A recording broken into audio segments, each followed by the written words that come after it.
She was called the family failure, at her brother's wedding, in front of 200 guests, and the most powerful man in the room. But here's what nobody knew. His entire company was built on her bones. My name is Meredith Fischer. I was 33 years old. And while my brother stood at the altar of a marble estate, accepting champagne toasts and investor handshakes, I was sitting at table 11, near a side exit and a potted fern, drinking water, waiting. Not for revenge. Not for applause. Just for the truth to finish walking itself into the room. Let me take you back to where it started. Every family has a golden child. In the Fischer house, that was Liam. Liam, who dropped out of college to launch a startup. Liam, whose photo hung on the mantel next to a glass trophy that read Rising Founder. Liam, whose every milestone my mother recited like scripture, while I sat at dinner tables and watched her wave her hand and say to the neighbors, "Oh, Meredith does computer things. We don't brag about her." She said it lightly, the way you'd mention you don't keep dessert in the house. A household policy. A fact of life. And me. I was a senior data systems architect at High-End Systems.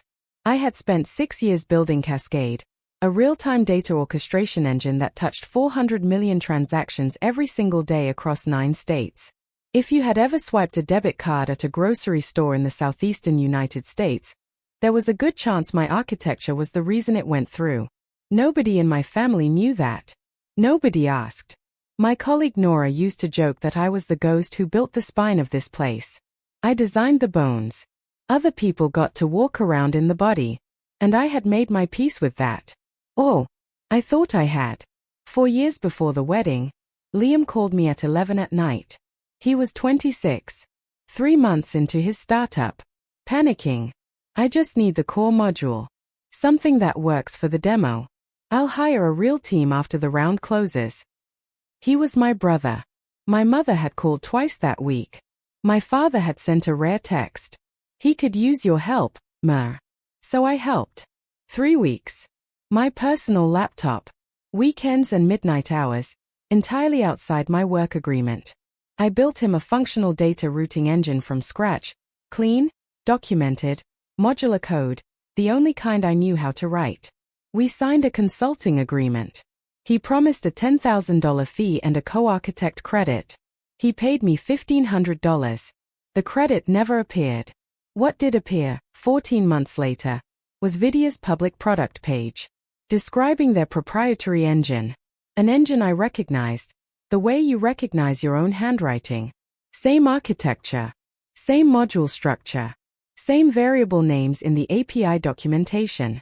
Liam had built his entire company on the bones I gave him. He renamed the modules, changed the dashboard colors, and called it innovation. I said nothing. My mother would have called me jealous. My father would have gone quiet. And Liam would have grinned and said, "Family helps family." So I closed the tab, filed the consulting agreement in a blue folder, and went back to building things that worked. 6 weeks before the wedding, I was eating leftover soup in my Charlotte apartment when my phone buzzed. The Fischer fam chat. The one I'd been quietly removed from 3 weeks earlier. No warning, no explanation. The notification badge simply, "Gone one day." My brother's message read, "Are you coming or not? Don't make it weird." Below it, my mother, Meredith. "Please just confirm." Sienna's family is very particular about headcounts. Sienna Calloway. Liam's fiancée. Daughter of Gerald Calloway, the venture capital investor whose fund had backed 14 companies in 3 years, all of them in data infrastructure. His portfolio companies already ran on Cascade, the system I had built. I didn't think about that connection yet. I was too busy reading my father's message. Roger Fischer, a man who communicated almost exclusively in silence, had typed a single line. It would mean a lot. The most my father had said to me in 2 years. I put the phone down, picked up my soup. The broth had gone cold. My therapist had a name for what I had been doing. Professional isolation. She said I had organized my entire life around being competent and unseen, and that both of those things were costing me something I hadn't calculated yet. Maybe it was the therapy. Maybe it was turning 33. Maybe it was the exhaustion of a decade spent making myself smaller so the people around me wouldn't have to feel short. Whatever it was, something had shifted. I'm not going to perform small so everyone else feels tall, I told Nora at lunch. She raised her eyebrows. That's a bumper sticker. It's also true. I called my mother that afternoon and confirmed I'd attend. She sounded relieved. Not for me. For the head count. Good. Don't wear anything attention-getting. And maybe don't mention Hyan. Liam gets sensitive when people compare. Compare. As if building real infrastructure and building a pitch deck were two versions of the same sport. I hung up and sat at my desk for a long time. Then, a LinkedIn message arrived. Devon Pratt. Senior Technical Analyst. Callaway Ventures. Ms. Fischer. During our code review of a portfolio candidate, we identified architectural patterns that closely align with documentation attributed to your work on Cascade at Hyan Systems. We would appreciate a brief call to discuss authorship and provenance. I read it 3 times. My heart rate stayed steady, but my hands moved before my thoughts caught up. I opened the bottom drawer of my desk, pulled out the blue folder. The consulting agreement. Liam's signature, slanted and hurried. Mine, neat and dated. The commit log. 47 entries over 21 days. Every single one authored by M. Fischer. The architecture spec. 3 pages. My handwriting in the margins. A coffee ring near the bottom of page 2. And 1 printed email from Liam. Sent at 2 in the morning. Subject line. Can you just make the demo work? I'll handle the rest. The last honest thing my brother ever wrote to me about Vidya. I hadn't kept the folder as a weapon. I kept it because I keep records of my own work. Always have. Every system I've ever designed, I archive it. Same instinct that makes me label my cables and back up my files in 3 locations. But now, this particular record sat at the exact intersection of my brother's ambition and his investor's due diligence. I hadn't put it there. The truth had just walked itself into the room. I replied to Devon Pratt. I said I was available Thursday. The reception was held at Callaway Estate. 22 acres. A stone manor. Marble floors. Ceilings high enough to make you feel miniaturized. Champagne flutes standing at attention on silver trays. The kind of money that had been around long enough to stop announcing itself. I arrived in a navy dress I'd bought 2 years ago for a conference I'd ended up skipping. Simple. Clean lines. A watch my grandmother gave me. My mother would have preferred something that faded further into the background. I chose the dress because it was mine, and I was done dressing for her comfort. My seat was at table 11, near a side exit, next to a potted fern. Liam had assigned it personally. It's a great table, he told me with a smile. You can see the whole room. I could also be seen by nobody. He took my elbow and walked me through the crowd. Introduced me to Sienna's aunt. This is my sister. She's in IT. A groomsman. Meredith. She's the quiet one. A couple I didn't recognize. Family bookworm. Never leaves her desk. Each introduction, a small precise cut. Friendly enough to pass for humor. Sharp enough to draw blood. When Sienna's mother asked what I did, my mother jumped in before I could answer. She's in tech support, I think. Something like that. I let it land. Then Liam squeezed my arm and whispered, "See? Nobody cares. Just relax." I pulled my arm free. Quietly. No scene.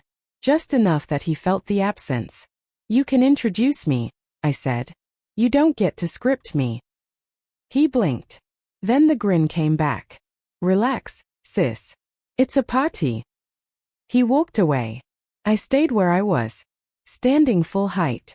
Drinking water. Waiting. At 6:30, Gerald Callaway entered the reception. He was taller than I expected. Gray at the temples. His suit looked like it owed him nothing. He didn't smile reflexively. He read the room before the room read him. He was the kind of man who ran numbers on everything, including people. Liam spotted me near the bar. His eyes lit up, not with warmth, with utility. "Gerald, come here. You haven't met my sister yet." He pulled me into the circle the way you'd pull luggage off a carousel. Graceless. Purposeful. And then, in front of his new father-in-law, in front of the man whose fund was about to make or break his company, in front of 200 guests, Liam grinned wide enough for the overhead light to catch his teeth, and said it clearly enough for the surrounding tables to hear. "This is our family failure." He laughed. The kind of laugh designed to give other people permission to laugh too. A few guests obliged. My mother, seated 3 feet away, added her signature line. The one she'd been polishing for years. Delivered to Gerald's wife Patricia with the smooth confidence of a campaign slogan. "We don't brag about her." My father looked at his plate. Liam squeezed my shoulder. And I stood still. No flinch. No smile. No performance. 33 years of being the punchline. And I was finished laughing on cue. Gerald Calloway had not spoken. He had watched Liam deliver the line. Watched my mother add hers. And now he turned, slowly, the way someone turns when they're recalculating everything they thought they knew about the room they're standing in, and looked directly at me. His brow drew together. His lips pressed thin. He went completely still. The string quartet had paused between movements. His voice carried further than he probably intended. Or maybe, exactly as far as he intended. "So, it's you." A breath. "This is unexpected." 2 sentences. That's all it took to tilt the room. Liam's grin froze. My mother set down her champagne glass. "Do you two know each other?" Liam said, still smiling. But the smile had detached from the rest of his face. Gerald didn't look at Liam. "M. Fischer. Cascade. High-end systems." "Yes. Your architecture runs in 11 of my portfolio companies." 12, I said. MedSync migrated to Cascade in January. Gerald's jaw tightened. Not with anger. With the expression of a man who has just realized the math he's been running has a variable he missed. Devon's report flagged the provenance issue last week. I assumed M. Fisher was a former contractor. A coincidence? He looked at Liam. Then back at me. "You're his sister?" "Yes." "And you built the foundational modules that Vidya's engine is based on." I didn't hesitate. I didn't soften it. I wrote the original architecture. The consulting agreement is dated 4 years ago. The commit history is mine. The IP was never formally transferred to Vidya. The circle around us had become its own atmosphere. Liam moved first.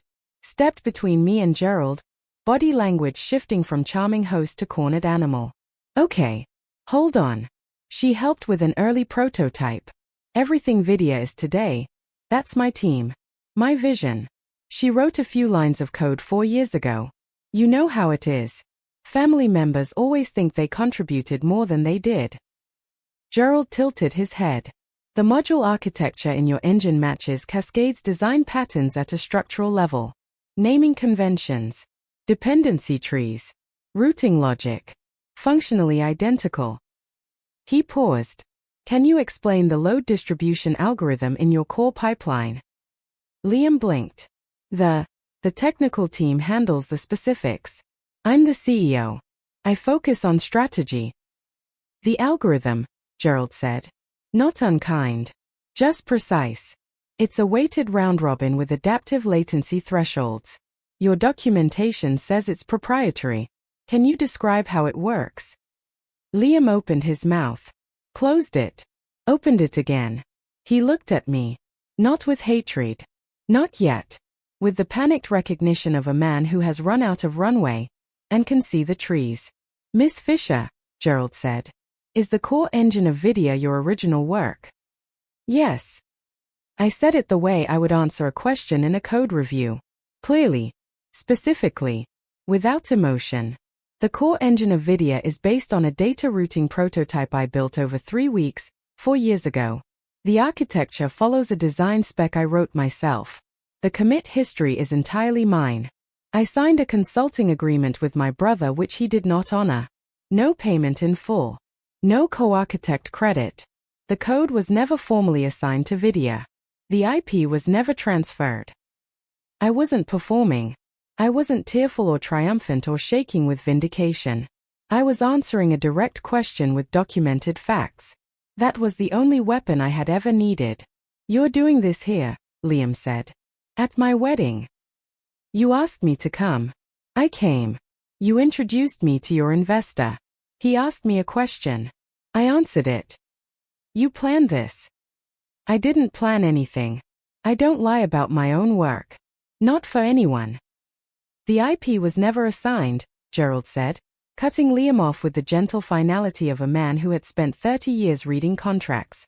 "If the core architecture isn't owned by the company, the investment cannot proceed. This isn't personal. It's due diligence." My mother's face had gone the color of chalk. My father was looking at me. Not with anger. With something that might have been the very first stage of understanding. Then Liam did something none of us expected. He crossed the floor toward the display table near the entrance. The champagne tower. The guest book. The photographs of him and Sienna. And the glass trophy. Rising Founder. Triad Business Journal. 2025. The one that had lived on my parents' mantle like a sacred relic, transported to the venue and placed under the lights. He grabbed it. I don't think he meant to throw it. I think he meant to hold it up as proof. Proof that he was real. That what he'd built was real. That the engraving on the glass meant more than a commit log sitting in a blue folder in my apartment. But his hands were shaking. And the glass was heavier than rage. It slipped. It hit the marble floor and shattered. The sound cut through the reception like a gunshot. Crystal fragments slid in every direction. Sienna, who had been dancing across the room, stopped walking. She stood in the middle of the dance floor, her dress pulled around her feet, staring at the man she had married that afternoon. The look on her face wasn't anger. It was recalibration. The same expression I had seen on her father's face moments before. The expression of someone running the numbers again. And arriving at a different total. Nobody moved. The string quartet kept playing. And among the broken glass on the marble floor, the word founder was still readable on one of the larger fragments. My mother broke first. She crossed the floor toward Gerald, heels clicking, champagne-stained napkin in her hand, and did what she had always done. She tried to renegotiate reality. "Gerald, please. This is a family matter. Meredith has always had issues. She's jealous. She doesn't understand business." "Mrs. Fischer." Gerald's voice was not unkind. "Your daughter's architecture is licensed by my fund. Her published work is referenced in 3 industry white papers. The system she designed handles more daily transactions than any product in my current portfolio." He paused. "I don't know what she is in your family, but in my industry, she's one of the most respected infrastructure architects in the Southeast." My mother's mouth opened. Closed. She looked at me. Really looked at me. And for one fraction of a second, I saw something behind the performance. Fear. The pure, uncut terror of a woman who has spent 30 years constructing a story about who her children are, and has just heard a stranger dismantle it with facts she cannot argue with. Then it was gone. Her face hardened. Well, if she's so successful, why didn't she ever say something? Why didn't she help her brother properly? Even now, even with the glass on the floor and the investor walking away and the narrative in pieces around her feet, my mother found a way to make it my fault. I didn't argue. There was nothing to argue with. Later, my father pulled me aside near the coat room. Tie loosened. Eyes wet. The retirement, we put in 140,000. Your mother and I. We believed him. I know, Dad. Is it gone? I don't know. That depends on what Vidya has left without the Callaway round. He leaned against the wall. He looked old. Older than 62. Older than a man should look at his son's wedding. And I felt something I hadn't expected. Grief. Not for what Liam had done to me. For what my parents had done to themselves. My mother appeared at the end of the hallway. Meredith. You need to fix this. I didn't break it. You didn't have to come here. You told me to come. Liam told me to come. You added me back to the group chat so I could confirm my attendance at an event where my job was to stand still and be small. Something flickered in her eyes. Just for a heartbeat. I just wanted one thing to be proud of, she said. Her voice cracked. It was the most honest sentence she had ever spoken to me. Then she straightened her shoulders. Blinked twice. You should have stayed quiet. You owed us that. The wall was back up. I turned and walked toward the exit. Gerald found me under the front portico. Cool evening air. Landscape lighting turning the estate grounds into something out of a painting. Ms. Fischer. I turned. The investment in Vidya is not proceeding. That decision was made before tonight, based on the technical review. What happened in there didn't change the outcome. It only accelerated the timeline. I nodded. I also want to say, your work speaks for itself. It always has. I didn't need Gerald Calloway's validation. I had built Cascade without it. Built a career without it. Stood in that ballroom and told the truth without needing anyone's permission. But hearing a man who read balance sheets the way I read system logs acknowledge the architecture of what I had built, that wasn't nothing. Thank you, I said. He nodded. I walked to my car. I came when I was told to. I was leaving because I chose to. The fallout arrived the way data arrives. In packets. At intervals. Callaway Ventures formally withdrew within 72 hours. 2 other investors pulled back within a week. The publication that had called Liam the quiet disruptor ran a follow-up that was significantly less flattering. Vidya didn't collapse overnight. These things rarely do. But the scaffolding was gone. The wedding was postponed. Sienna moved back to her parents' estate. In the Fisher fam chat, the one I had been removed from, added back to, and never once genuinely included in, my parents sent me a message for the first time that had nothing to do with Liam. My father wrote, "Are you doing all right, Ma?" My mother wrote nothing for 3 days. Then, "You could have told us." I replied once, "I'm open to talking when the conversation starts with respect. Not before." Nobody responded. That was fine. I wasn't waiting for an answer. I was setting a boundary. The kind I should have set a decade earlier. The kind you can only set once you've stopped believing you deserve the silence people have been giving you. I went back to Hyen the following Monday. Cascade was still running. 400 million transactions a day. 9 states. 0 fanfare. Nora brought me coffee and didn't ask about the wedding. She just sat beside me and said, "You look like someone who finally exhaled." I laughed. It was the first time I'd laughed in a week. The summit invitation was still in my inbox. The panel on scalable orchestration architecture in Atlanta. I accepted it that afternoon. Not because Gerald Calloway's words gave me permission. Not because Liam's collapse made me brave. Because I had spent 10 years building systems that held the weight of industries, while my family called me a failure to my face. And I was finished letting their vocabulary define mine. The failure was never me. The failure was a family that measured worth by volume. By who talked the loudest. Who raised the most money.